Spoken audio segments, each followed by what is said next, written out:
Here's something they don't teach you when you're a kid. You're going to have to start your life over at some point.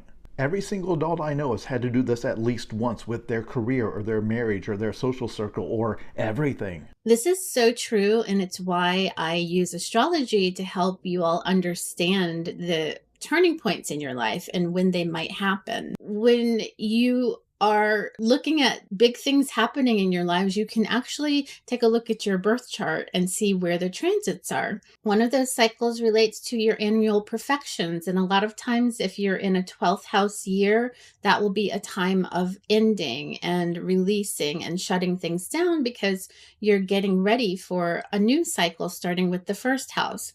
Oftentimes, in a fourth house, seventh house, or 10th house perfection year, those will be periods of big transformation in your life.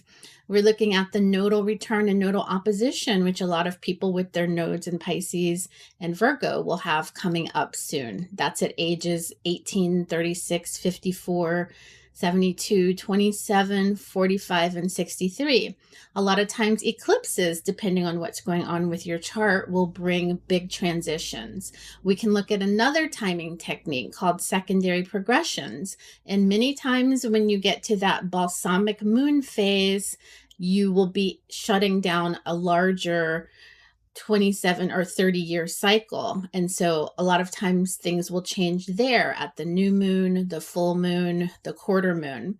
Looking at Jupiter transits from ages 24, 36, 48, 60, 72, those are 12-year transits. So you'll see things shutting down then. You can look at your Saturn transits. So Saturn return at 28 to 30, 56 to 58, your Saturn opposition 42 to 44, and your Saturn square sort of halfway in between those other points.